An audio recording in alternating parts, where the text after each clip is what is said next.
शास्त्रों को कंठस्थ कर लिया, वाणी वचन याद है, बस उसी को तुम ज्ञान समझ बैठे हो।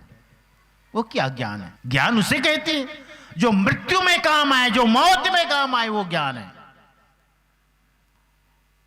एक संत रहते थे, फकीर, गांव में। काम था शिवनाथ नदी में लोगों को इस पार से उस पार ले जाना। बहती है ना शिवनाथ नदी, पास में ही तो। फकीर, फकीर का मतलब है जो कल की फिक्र नहीं करता।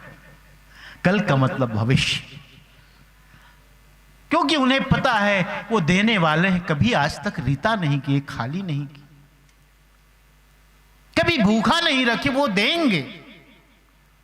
छोटी सी झोपड़ी थी, नाव खे करके जीविकोपार्जन करता था, दिन भर के लिए कुछ कमाता था। संग्रह की भी कोई मन में बात नहीं थी। एक पंडित जी आए, कहे नाव मुझे उस पार जाना है भाई। बैठी। यूं तो मैं लोगों से थोड़े से पैसे लेके इस पार से उस पार, उस पार से इस पार करता हूं, लेकिन आप तो ज्ञानी लगते हैं, पंडित लगते हैं, आपके लिए आपसे क्या पैसा लेना, आपको तो हम यूं ही पार कर देंगे। कहा ठीक है, आपकी बड़ी कृपा है, आपका ये सद्भाव है, बड़ा दिल है, हृदय है। नाव में बिठाए, नाव आगे बढ़ी। थोड़ी दूर जाने के बाद आदमी अकेला बैठ नहीं सकता, कुछ ना कुछ बात करना पड़ता है। ये अकेला भी ना व्यक्ति को अकेलापन भी काटता है, कुछ न कुछ बात करता ही करता है। हाँ, थोड़ी देर बाद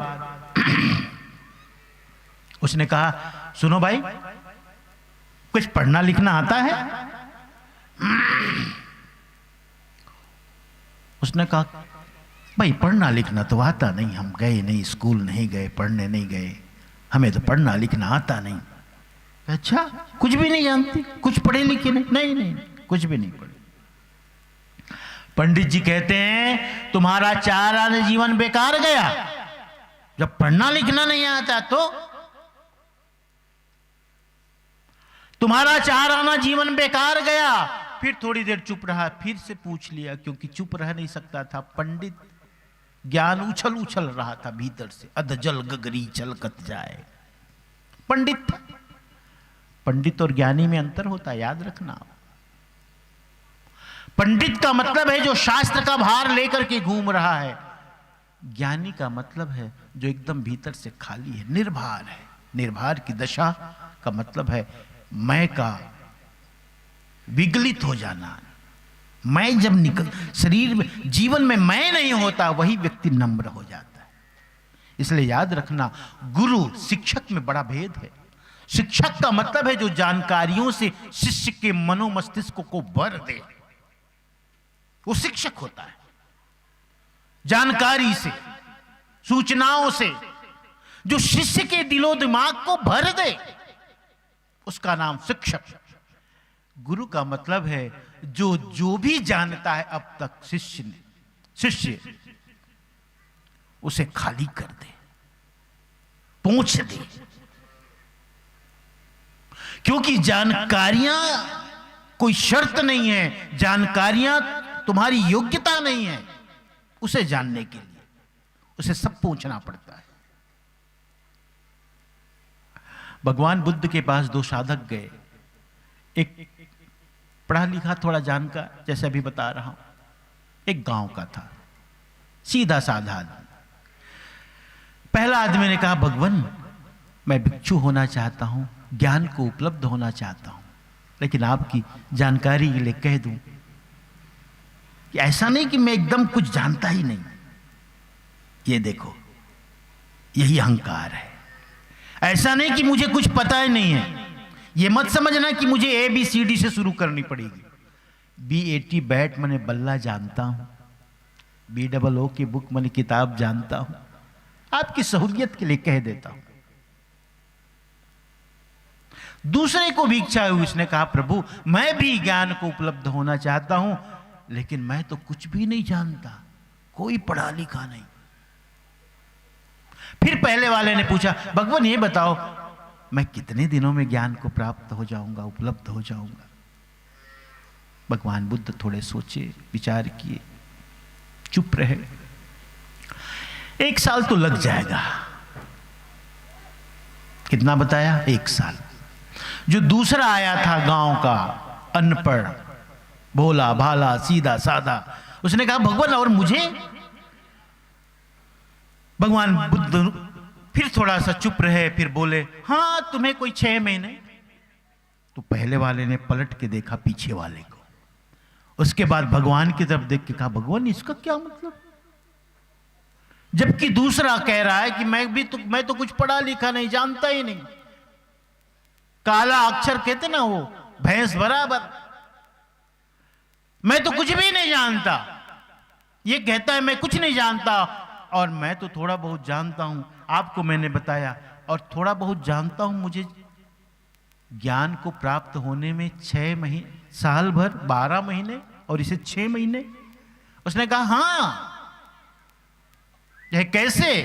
भगवान बुद्ध ने बताया कि देखो, जो तुमने ज्ञान के नाम पे कूड़ा करकट इकट्ठा कर रखा है, उल्टा सीधा जैसा तैसा, उसको पोंछने में, मिटाने में मुझे 6 महीने लगे।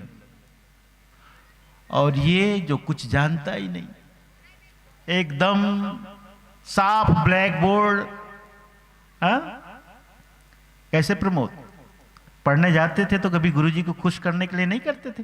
भेंगरा, कोयला उला मिला विला के बढ़िया चकाचक ब्लैक बोर्ड को गुरुजी बड़े खुश होते थे, खड़िया लेके कहते वाह क्या बात है, बढ़िया सफाई है भाई, साफ सुथरा रखे। गुरुजी को बस लिखना।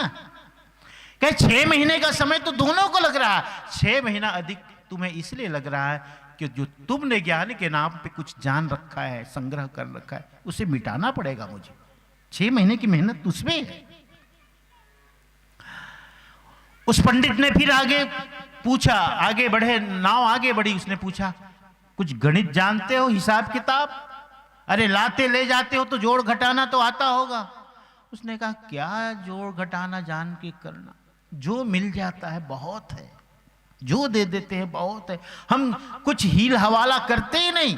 अरे तुमने कम क्यों दिया, इतना लगता है, ऐसा होता है, बस 1 प्रहर का भोजन हो जाता है हम। और रात को सोते समय सदगुरु से, भगवान से प्रार्थना करते हैं, भगवान कल का फिर तुम देख लेना, कल का फिर तुम देख लेना।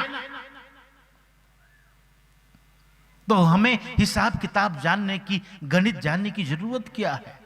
पंडित ने कहा तुम्हारा 8 आना जीवन खराब गया, बेकार गया। नदी के बीचों बीच नाव गई। गर्मी के दिनों में जैसे आंधी बवंडर नहीं आता है, आपकी तरफ भी आता है, आंधी बवंडर आया, तूफान आया, आंधी आई। अब बारी थी फकीर संत की। उसने कहा भाई ये नाव डगमगा रही है, अब एक बात बताओ, तैरना आता है? तैरना आता है? कहे तैरना तो नहीं आता। तो सब तुम जानता है तैरना नहीं आता, तेरा 16वां आना बेकार गया, तेरा जीवन 16वां आना खराब गया। तैरना का मतलब है जो मौत से बचा सके। साहिब इसलिए कहते हैं धन तो सोई धन है संतों, छूटी जाई सो माया रे, छूटी जाई सो माया। मौत कसौटी है भाई, कसौटी है। वही कसौटी है कि तुम क्या ले जा सकते हो और क्या नहीं ले जा सकते। मौत कहती है आया था तो कैसे आया था, बोलो? अरे आया था इस जगत में तो एक कपड़ा भी तो नहीं था, ये तो बाद में तुम पहने। और एक और विडंबना देखो, माएं जानती हैं जब हम जन्म लेते हैं तो हमारी मुट्ठियां बंधी होती है, हैं? हम लोग कभी बच्चे को गोद में लेके कहते बेटा क्या है तुम्हारे हाथ में, तो बार बार ऐसे पकड़ता है, मुट्ठी बांधता है, कुछ लेके नहीं आया, मुट्ठी बंधी हुई, सब कुछ कमाया, मुट्ठी खुली हुई। जीवन की सच्चाई को समझो। तैरने का मतलब है जो मृत्यु में काम आ जाए, वही विद्या है, वही ज्ञान है। अहंकार तो तुम्हें डुबाता है। साहब कहते डूबन को अभिमान, जिसको डूबना है अभिमान कर ले। इसलिए साहब कहते पापा तजे, अहंकार का त्याग करो भाई, जीवन हर पल बदल रहा है। आजकल एक बीमारी नहीं है ये हार्ट अटैक। कल दो मित्र साथ साथ चलते थे, साइकिल से चलते थे, कहीं से राजनांदगांव से कहीं मिल में कमा के आ रहे थे, दोनों बातचीत कर रहे थे, बड़े दिनों बाद मिले थे।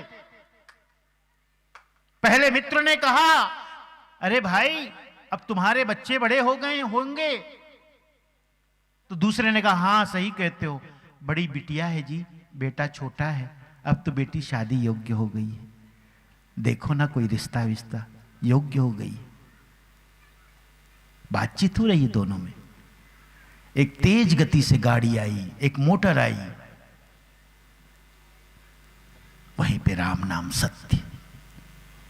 दूसरा वाला जो सुन रहा था, जिसे कहा गया था तक बेटी के लिए रिश्ता लाना, उसे समझ में नहीं आ रही कि क्या हुआ, अभी तो हम बात करते थे, साथ चल रहे थे, बड़े दिनों बाद मिले थे, ये क्या हो गया। यही जीवन की सच्चाई है। अगला पल क्या आने वाला है कोई पता नहीं। सदगुरु धर्मदास साहब का बड़ा सुंदर पद है, सुकृत कर ले नाम सुमर ले, को जाने कल की, खबर नहीं या जग में पल की। ये पल की खबर नहीं है भैया कि कल अगला पल क्या होगा, मौत लेकर आता है कि जीवन लेकर आता है कोई नहीं कह सकता। अहंकार किसे लेकर ना।